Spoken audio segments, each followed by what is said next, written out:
ఎలక్షన్లు అయిపోయినాయి, మళ్ళీ ఇది అంతా అయిపోయింది, సీఎం అయిపోయినాడు, ప్రధాని అయిపోయినాడు, మంత్రులు అయిపోయినారు, అంతా అయిపోయినాడు, ఇంకా కేతిరెడ్డిని ఇంకా ఏంది చెప్తున్నాడు ఏందని. సరే, ద బ్యూటీ ఆఫ్ డెమోక్రసీ, ప్రజాస్వామ్యం వర్ధిల్లాలని పెద్ద పెద్ద స్టేట్మెంట్లు ఇస్తూ ఉంటాం, అతిపెద్ద డెమోక్రటిక్ నేషన్ అని చెప్తూ ఉంటాం.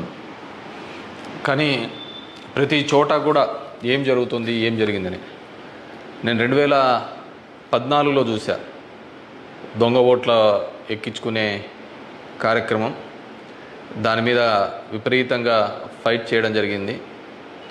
తర్వాత దాన్ని ఆధార్ కార్డుతో లింక్ చేయాలని తీసుకున్నారు, కానీ మ్యాండేటరీ కాదు అనేది కూడా ఒక లింక్ పెట్టి తీసుకున్నారు. ఎందుకంటే మనకు అలా దరిద్రం ఉంది. గ్యాస్ సిలిండర్లు కావాలన్నా ఆధార్ కార్డుకి లింకు కావాలా, లేకుంటే ప్రతిదానికి ఆధార్ కార్డుతో ఉండాలి అని చెప్తారు. కానీ ప్రజాస్వామ్యాన్ని నిలబెట్టేది మాత్రం ఆధార్ కార్డుతో మ్యాండేటరీ కాదు అని చెప్పి ఇచ్చినారు. మరి మిగతా దానిలోకి అందరికీ మ్యాండేటరీ ఎందుకైందో, దీనికి ఎందుకు ఖచ్చితంగా ఇవ్వాలి అనేది మాత్రం మరి ఆదేశించలేకపోయింది.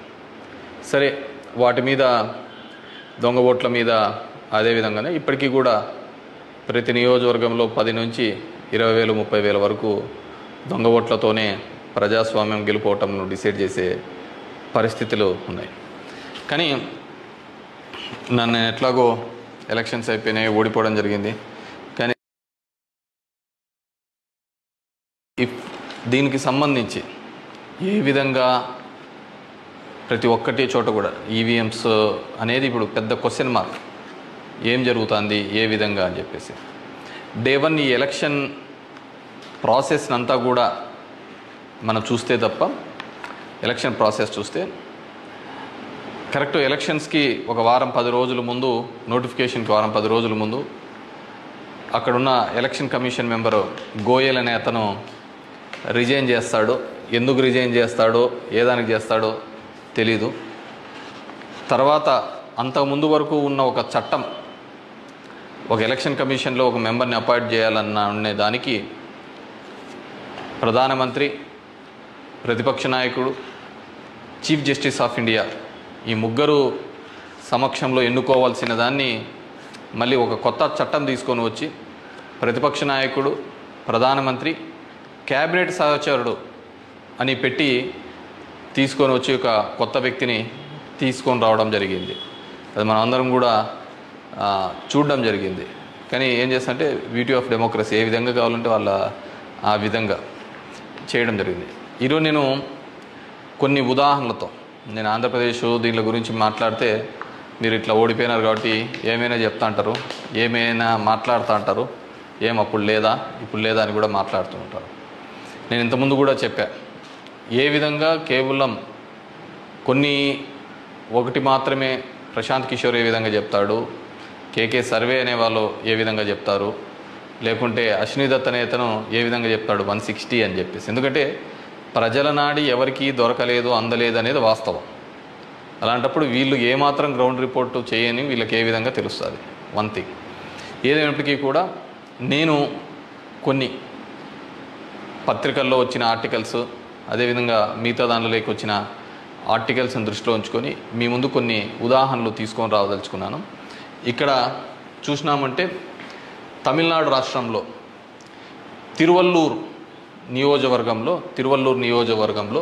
ఇది పార్లమెంట్ వైజ్గా నేను చెప్తున్నాను, టోటల్ 14,30,738 ఓట్లు పోల్ అయింటే, కానీ ఈవీఎం మాత్రం కౌంట్ చేసినప్పుడు 14,13,941 ఓట్లు 47 ఓట్లు చూపించాడు. అంటే 16,791 ఓట్లు కౌంటింగ్ చేసిన దానికంటే పోలైన ఓట్లు తక్కువగా ఉన్నాయి తిరువల్లూరు అనే విధంగా. అదేవిధంగా అస్సాంలో చూస్తే 10,760 ఓట్లు తగ్గినాయి.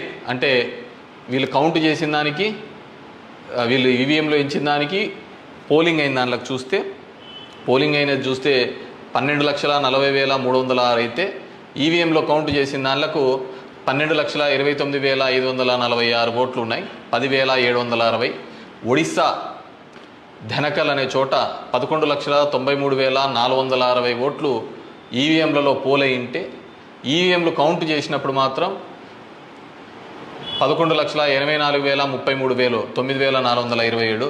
అదేవిధంగా గుంటూరు మన ఆంధ్రప్రదేశ్లో చూస్తే 14,11,989 పోలయింటే కౌంటింగ్ చేసినప్పుడు 14,04,061 ఓట్లు 7,928 ఓట్లు పోలైన దానికంటే ఈవీఎంలలో తక్కువగా కనపడడం జరిగింది.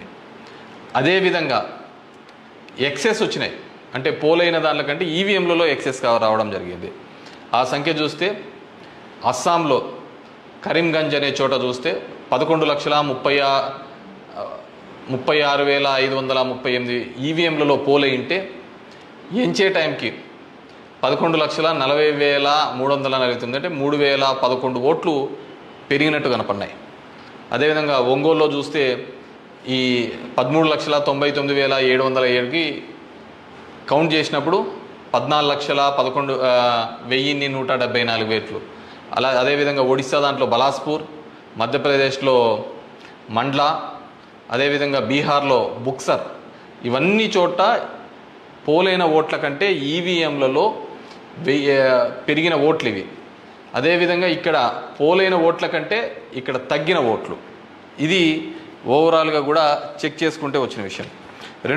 రెండో దానికి చూస్తే టోటల్ ఈ విధంగా చూస్తే దేశవ్యాప్తంగా 140 నియోజకవర్గాల్లో ఈ విధమైన ఓటు డిఫరెన్సెస్ జరిగినట్టు మొత్తం దీనిలో ఫామ్ 17C దీనిలోకి చెక్ చేసిన చోట మనము చూడడం జరిగింది.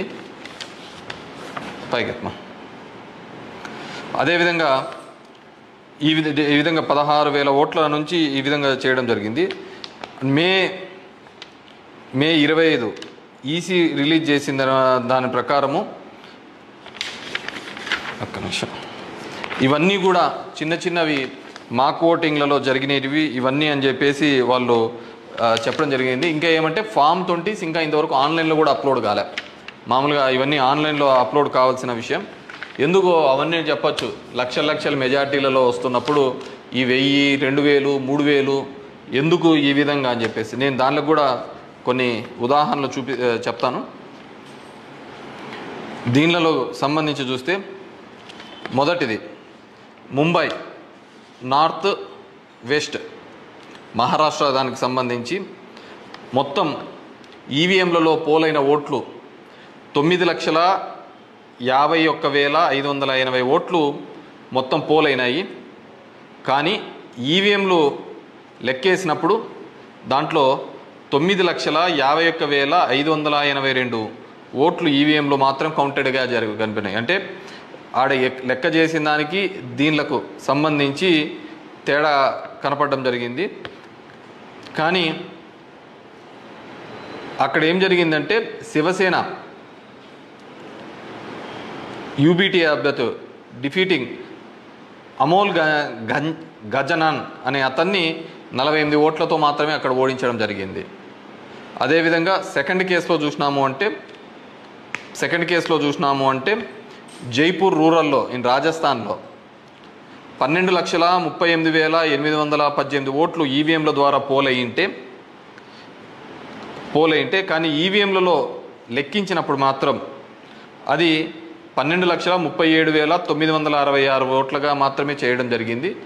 852 ఓట్లు అక్కడ కౌంట్ కాలే. 852 ఓట్లు అక్కడ కౌంట్ కాలేదు. బీజేపీకి సంబంధించిన రావు రాజేందర్ సింగ్ అనే అతను ఈ సీట్ని గెలవడం జరిగింది. అతను గెలిచిన దానికి మార్జిన్ 1,615 ఓట్లు, 1,615 ఓట్లతో ఆయన గెలవడం జరిగింది. 1,600. కానీ అక్కడ వచ్చిన తేడా 852. ఇది ఇట్లా మారిపోయినా ఇది ఇట్లా గెలిచిందో అంటే ఆ లోయెస్ట్ మార్జిన్. ఎందుకని థర్డ్ కేసు చూస్తే కంకర్ ఇన్ ఛత్తీస్గఢ్ అక్కడ పోలైన ఓట్లు 12,61,103 ఈవీఎంల ద్వారా ఓట్లు పోలైంటే ఈవీఎంల ద్వారా మనకు ఫామ్ 17లో ఇచ్చినప్పుడు ఈవీఎంల ద్వారా ఉండేది. కానీ లెక్కేసినప్పుడు 12,60,153 ఓట్లు అక్కడ కౌంటెడ్ అని 950 ఓట్లు ఆడ కౌంట్ చేయలే, మిస్ అయినాయి. ఎట్లా మిస్ అయినాయో తెలియటంలే, ఎక్కడ కనపడటంలే. దాని ద్వారా బీజేపీకి సంబంధించిన భోరో రాజ్ నాగ్ అనే ఇతను గెలవడం జరిగింది. 1884 ఓట్లతో గెలవడం జరిగింది ఇతను. Fourth case Farrukhabad in Uttar Pradesh. 10,32,244 EVM ఓట్లు పోల్డ్ అయితే, కానీ ఈవీఎంలలో చెక్ చేస్తే ఫామ్ 17 ఒక విధంగా ఉంది, దీనిలో చెక్ చేస్తే 10,31,740 ఈవీఎం ఓట్స్తో ఉన్నాయి. 460 ఓట్లు కౌంట్ చేయలేదు. ముఖేష్ రాజ్పుత్ అనే అతను గెలిచినది 2,678 ఓట్లతో. ఇటు గెలుపోవటంలో కంటే మార్జిన్ కంటే అసలు ఈ ఓట్లన్నీ ఎక్కడికి పోతున్నాయి, ఎక్కడికి మిస్ అయిపోతున్నాయి. అండ్ ఈ కేసులలో చూస్తే ఇవి అసలు వివిప్యాట్లను కౌంట్ చేయాలని, అదేవిధంగా 100% ఇవన్నీ మాల్ ఫంక్షన్గా జరుగుతున్నాయని చెప్పినా కానీ మార్జినల్ ఎర్రర్ అని, అదేవిధంగా సర్ప్లస్ ఓట్లు ఎందుకు వచ్చినాయనే విషయాన్ని ఇంతవరకు కూడా ఎలక్షన్ కమిషన్ చెప్పలేకపోయింది. అదేవిధంగా పార్లమెంట్ వైజ్గా ఎక్కడ తగ్గినాయి ఏ విధంగా అని చెప్పేసి ఇంతవరకు ఒక స్టేట్మెంట్, ఒక రీజనబుల్ స్టేట్మెంట్ కూడా ఇవ్వలేకపోయింది. ఈవీఎంలలో ప్రతి దానిలోనూ కూడా ప్రతి పార్లమెంటుకు సంబంధించి ఈ విధంగా తక్కువ ఎక్కువ వచ్చినట్టు కూడా వాళ్ళు చూపించలేని పరిస్థితి. ఎందుకంటే ఇది గెలుపోవటంలో సంబంధించిన సమస్య కాదు. ఎలక్షన్ కమిషన్ ఇంకా ఫామ్ 20 అనేది అప్లోడ్ కాకపోవడం, ఎలక్షన్ కమిషన్ కేవలం ఒక 10 రోజుల ముందు ఎందుకు అతను రిజైన్ చేసినాడు, ఏ కారణాల వల్ల రిజైన్ చేసినాడు, ఎన్నుకునే పద్ధతిలో పాత పద్ధతిని తీసేసి కొత్త పద్ధతి ద్వారా ఎందుకు ఎన్నుకోవాల్సి వచ్చింది, ఎందుకు మిగతా వాళ్ళందరూ కూడా చాలా అర్లీగా ఇది 400 అని ప్రిడిక్ట్ చేస్తూ ఒక భావన చెప్పడం. మనం టీవీలలో కూడా చూసినామంటే ఆంధ్రప్రదేశ్లో 9:30-10 కల్లా కూడా అసలు కౌంటింగ్లో అనేది ఒక రీజనబుల్కి రానిదే 100, 150, 120 అని ప్రొజెక్ట్ చేసినారు. అసలుకు వైసీపీ సీట్లు 25 కంటే దాటి చూపిలా. అసలుకు మొదట అర్ధ గంటలోనే మొత్తం నియోజకవర్గం అంతా ఏ విధంగా చూపిస్తారు, మొత్తం రాష్ట్రం అంతా ఏ విధంగా రిప్రజెంట్ చేస్తారు. సో ఆ విధంగా రిప్రజెంట్ చేయడానికి ఏంటంటే బేసిక్గా అక్కడున్న ఏజెంట్లు కావచ్చు, అధికారులు కావచ్చు, వన్ సైడెడ్గా పోవడం కోసం ఆ విధంగా చేసినారు. ఆ విధంగానే ఉండడంతో ఆల్మోస్ట్ వాళ్ళందరూ కూడా 10:30 నుంచి బయటికి రావడం మొదలుపెట్టినారు. ఏం జరిగింది అనేది అసలు ఎవరికే కానీ అర్థం కాలేదు. టీవీలలో చూసినాము అంటే అసలు 8:30 అంటే 9:30 కల్లా 100-150 సీట్ల లేకొచ్చేసిన ఎలివేషన్స్ అన్నీ ఇవ్వడం జరిగింది. సో ఏ విధంగా మీడియా ఎలక్షన్ కమిషన్ వెబ్సైట్లలో పెట్టలేదు, అక్కడ ఆ విధంగా ప్రాజెక్టు కాలేదు. కానీ వీళ్ళంటూ వీళ్ళే మొదటే చేయడం వల్ల ఏంటంటే దానివల్ల ఏజెంట్లు అక్కడ నుంచి వెళ్ళిపోతారని చెప్పేసి, అదేవిధంగా ఉద్యోగస్తులు అందరూ కూడా వన్ సైడెడ్గా జరిగిపోతే ఏజెంట్లు అందరూ పోయినారంటే వీళ్ళు రాసుకునేదే రాత అయిపోతుంది కదా. సో ఆ విధంగా అబ్జల్యూట్ మెజారిటీస్ ఇదైతే అంటది. అదేవిధంగా సో ఇదంతా కూడా మనం నిజమైన ప్రజాస్వామ్యంలో దొంగ ఓట్ల మీద ఉన్నామా, లేకుంటే ఈవీఎంలో మిషనరీస్ మీద పనిచేస్తున్నామా, నాకు ఓడిపోయినానని నేను బాధతో కాదుగా చెప్తున్నానని కానీ అందుకే నేను ఆంధ్రప్రదేశ్ స్టేట్ గురించి ఎక్కడ చెప్పలే. దేశంలో జరిగినది వివిధ దీనిలలో చెప్పినది. ప్రశాంత్ భూషణ్ కూడా ఆయన సీనియర్ లాయర్గా కూడా ఆయన కూడా పోరాడుతున్న సందర్భం చూసాం. సో ఇది మనం మాట్లాడకపోతే, ఎందుకంటే మేము ఎక్కడైనా ఊర్లలో పోయినా కానీ, ఊరు నుంచి వచ్చినా కానీ, టౌన్లో కానీ మిగతా వాళ్ళన్నా మేము వేసామని చెప్తున్నారు. మరి వేసింటే ఓట్లు ఎక్కడికి పోయినాయి, ఎవరికి పోయినాయి? ఎక్కడి నుంచో వచ్చి 3,000తో గెలుస్తామని చెప్పేసి ధర్మవరంలో 2 నెలల నుంచి చెప్తున్నారు. ఏ విధంగా ఆ ఫిగర్ అచీవ్ అయ్యి 3 నెలల నుంచి చెప్తుంటారు? So it's a big question mark. So there is completely ఏదో ఒక సెక్షన్లో అయితే మ్యానిపులేషన్ జరిగింది. ఇప్పుడు ఏం చేసేది ఎందుకు కాదు, కానీ జస్ట్ ప్రజలందరూ కూడా మనం అందరం వివేకంగా ఆలోచించుకొని డెమోక్రసీ ప్రజాస్వామ్యాన్ని ఇదే పెట్టుకుంటూ పోతా అంటే మోడీ 3 అవుతుంది, మోడీ 4 అవుతుంది, మోడీ 5 అవుతా ఉంటుంది. ఇంక జనం యొక్క ఓటుకు దాని విలువకు ఎటువంటి విలువ ఉండలేని పరిస్థితి మనం చూడగలుగుతాం. So these are all planned and స్క్రిప్టెడ్గా అంతా కూడా జరిగిందని పూర్తిగా నేను నమ్ముతున్నాను. పబ్లిక్ జనం కూడా అదే విధమైన ఆలోచనలతో ఉన్నాయని నమ్ముతున్నాను.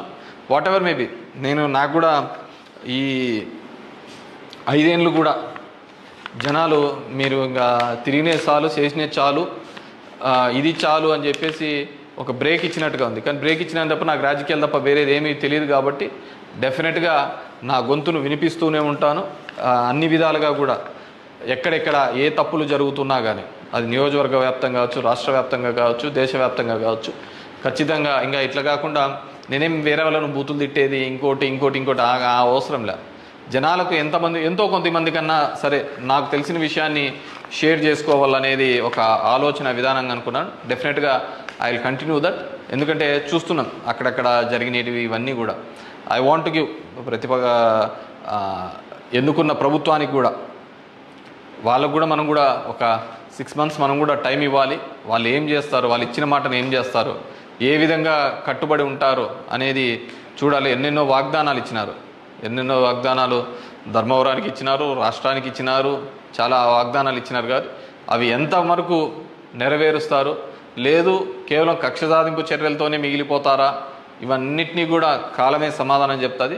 సో అప్పుడు end of the day who is the best అనే పద్ధతికి మనం అందరం కూడా మాట్లాడుకుంటామని చెప్పేసి తెలియజేసుకుంటూ, ఈ ఈవీఎంస్లో జరిగిన ప్రతి ఒక్కటి కూడా మీ దృష్టికి తీసుకొని రావాలనే ఒక ఆలోచన. నాకు తెలిసిన డిఫరెంట్ పేపర్లలో ఆర్టికల్స్ డిఫరెంట్ వాళ్ళు ఇచ్చిన ఇన్పుట్స్ ప్రకారం నేను చెప్తున్నాను. సో ప్రతి ఒక్కరికి ఓటు హక్కు కల్పిస్తానన్న ఈసీ మరి ఇన్ని టోటల్ ఓట్లు వేసిన దానిలో చూస్తే దేశవ్యాప్తంగా 362 నియోజకవర్గాల్లో 5,54,598 ఓట్లు మిస్ అయినాయి, కనపడటం లేదు. అది అంటే అది హెచ్చు తగ్గుల్లో కావచ్చు, దీనిలో కావచ్చు, కరెక్ట్గా రాకుండా అన్ని ఓట్లు మిస్ అయినాయి. మరి ఈ ఓట్లని ఎక్కడికి పోయినాయి? సో ఇదే పద్ధతిలోనే మొత్తం నడవాల్సిన పరిస్థితే అనేది కూడా మనమందరం కూడా ప్రజాస్వామ్యంలో ఉన్న ప్రతి ఒక్కరు కూడా మనమందరం కూడా ఆలోచించుకొని భవిష్యత్తులో దీని మీద మాట్లాడకపోతే నిశ్శబ్దంగా ఉన్నాము, వచ్చింది మన గవర్నమెంట్ ఎగలాడదామని, ఇంకోటి వచ్చింది ఇది అని చెప్పేసి వాళ్ళు చేసినారు. సరే, సదరన్ పార్ట్ ఆఫ్ ఇండియాలో కొత్తగా తీసుకొని వచ్చినారు, కులం మతం అనే దాని మీద రాజకీయం తీసుకొని వచ్చినారు. కానీ ఇవన్నిటినీ కూడా ఆలోచించాలి. డెమోక్రసీని మళ్ళీ మనమందరం కూడా నిలబెట్టాలి అంటే కూడా ఇవన్నిటినీ కూడా ప్రజలు ఆలోచించుకొని వారి గలం ఇప్పి వారందరూ కూడా వీటి మీద మాట్లాడాల్సిందిగా కోరుతున్నాను. Thank you. Please subscribe Telugu Politics.